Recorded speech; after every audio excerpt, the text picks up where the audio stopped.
Shalom, selamat pagi jemaat dikasih Tuhan. Kembali kita berjumpa dalam renungan pagi. Mari pagi hari ini saya mengajak kita semua untuk kembali merenungkan firman Tuhan. Supaya melalui firman Tuhan, hidup kita akan terus dibangun. Dan kita akan terus bertumbuh, diteguhkan dan bahkan dikuatkan dalam iman dan pengharapan. Karena firman Tuhan adalah kebenaran yang memerdekakan hidup kita. Firman Tuhan sumber kekuatan kita. Firman Tuhan juga pedoman bagi hidup kita. Dan bahkan firman Tuhan juga yang akan terus menuntun dan menerangi langkah hidup kita. Mari jemaat dikasih Tuhan, sebelum kita merenungkan firman Tuhan pagi hari ini, kita akan berdoa terlebih dahulu. Bapa di surga, kembali Tuhan pagi hari ini kami datang ke hadirat-Mu. Sungguh kami mengucap syukur atas penyertaan Tuhan, atas begitu besar kasih setia Tuhan, rahmat dan anugerah Tuhan, berkat dan kemurahan Tuhan, perlindungan Tuhan, pertolongan Tuhan, bahkan juga pemeliharaan Tuhan atas seluruh hidup kami. Terima kasih ya Tuhan. Dan pagi hari ini kembali kami mau merenungkan firman-Mu ya Tuhan. Mari Tuhan singkapkan dan nyatakan kebenaran firman-Mu atas kami semua. Dan Roh Kudus urapilah kami ya Tuhan, sehingga kami bisa menangkap pesan Tuhan dan juga mengerjakannya dalam hidup kami. Terima kasih, di dalam nama Tuhan Yesus kami bersyukur dan berdoa. Amin. Mari jemaat dikasih Tuhan, kita akan sama-sama buka Alkitab kita. Dan renungan pagi hari ini saya ambilkan dari Kolose 3 ayat yang ke-15. Saya bacakan. Hendaklah damai sejahtera Kristus memerintah dalam hatimu. Karena untuk itulah kamu telah dipanggil menjadi satu tubuh. Dan bersyukurlah. Jemaat dikasih Tuhan, firman Tuhan mengatakan hendaklah damai sejahtera Kristus memerintah dalam hatimu. Jadi yang namanya memerintah artinya menguasai. Damai sejahtera Kristus biarlah menguasai hati kita, memenuhi dan mengendalikan hati kita. Artinya segala sesuatu yang kita lakukan, yang kita kerjakan harus ada damai sejahtera Kristus. Ya, karena dikatakan damai sejahtera Kristus memerintah dalam hati kita. Nah, seringkali dalam hidup ini kita mengalami banyak hal yang membuat damai sejahtera itu nggak ada atau hilang. Loh, kok bisa? Nah, apa saja hal-hal yang bisa merusakkan damai sejahtera itu? Di antaranya adalah kekecewaan, kebencian, luka hati, kepahitan, dendam. Nah, itu semua bisa merusakkan damai sejahtera. Demikian juga iri hati, dengki, itu juga merusakkan damai sejahtera. Demikian juga tentang ketakutan, kekhawatiran, kecemasan. Nah, orang yang dihinggapi dengan semua hal itu berarti dia kehilangan damai sejahtera. Mari jemaat dikasih Tuhan, jangan biarkan damai sejahtera itu hilang dari hidup kita. Sebaliknya, pastikan damai sejahtera Kristus memerintah hati kita. Jadi kalau orang hatinya dipenuhi dengan damai sejahtera, dia melakukan apa saja dengan sukacita. Dia melakukan apa saja dengan tenang. Karena tidak ada ketakutan dan kekhawatiran. Tidak ada kecewa, benci. Ya. Karena damai sejahtera Kristus ini membuat orang bisa melakukan segala sesuatu dengan sukacita.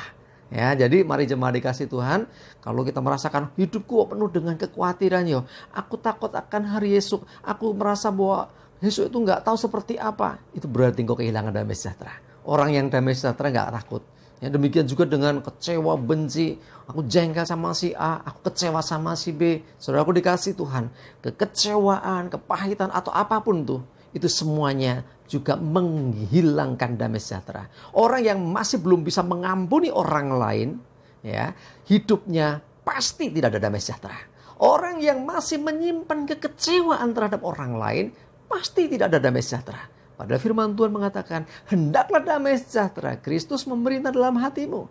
Ayo, ini sesuatu yang penting bagi hidup kita. Ya, harusnya memang kita memiliki damai sejahtera itu. Terlebih lagi dalam kehidupan kita sebagai orang percaya. Apalagi lebih lagi sesama orang percaya. Maka dikatakan, karena untuk itulah kamu telah dipanggil menjadi satu tubuh. Ya, dengan saudara seiman kita ini satu tubuh. Ya, jadi jangan sampai sesama saudara seiman kita ini nggak bisa akur. Orang yang berantem, orang yang kalau zaman sekarang ada istilahnya neng-nengan gitu ya. Apa itu neng-nengan? Jadi kita pokoknya nggak saling sapa, wes neng-nengan, wes terserah lah. Ya, karena aku jengkel, karena aku kecewa, karena aku benci, karena aku dikecewakan atau apalah alasannya. Saudaraku dikasih Tuhan, bukan soal siapa benar atau salah, tapi orang yang masih menyimpan kekecewaan itu pasti tidak ada damai sejahtera dalam hatinya. Mari jemaat dikasih Tuhan, kalau engkau mengalami yang demikian, datang pada Tuhan, minta kasih Tuhan memulihkan hatimu. Ya, dan mulai ambil sikap, aku mau mengampuni. Aku tidak mau simpan kekecewaan. Aku tidak mau simpan kebencian. Aku gak mau iri lagi dengan orang lain. Aku gak mau dengki dengan orang lain.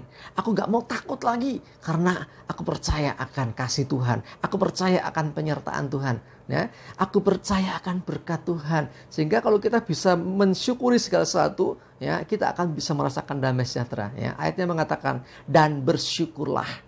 Ya, orang yang bersyukur hatinya penuh dengan damai sejahtera.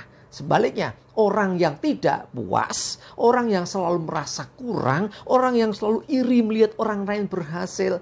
Ada istilah senang melihat orang lain susah, susah melihat orang lain senang. Loh, ini contoh orang iri gitu ya. Nah, orang yang demikian hatinya tidak akan pernah merasakan damai sejahtera. Mari jemaat dikasih Tuhan, pastikan hatimu penuh damai sejahtera. Ya, dengan ada damai sejahtera Tuhan, kita menjalani hidup dengan enteng gitu loh. Ya, tidak ada beban, tidak ada sesuatu yang menghimpit kita. Mari jemaat dikasih Tuhan, saya mengajak kita semua.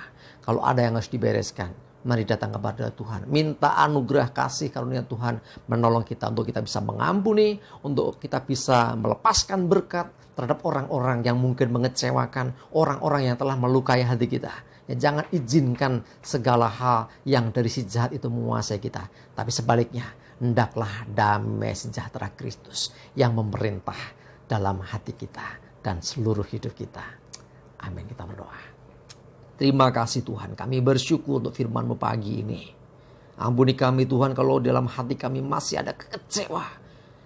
Kami pernah dikecewakan orang. Mungkin kami pernah dilukai orang. Hari ini Tuhan kami mau Tuhan pemulihan yang dari Engkau. Dan kami mau Tuhan pemberesan yang dari Tuhan. Tolong kami ya Tuhan. Supaya hati kami tidak lagi dikuasai dendam, benci, kecewa.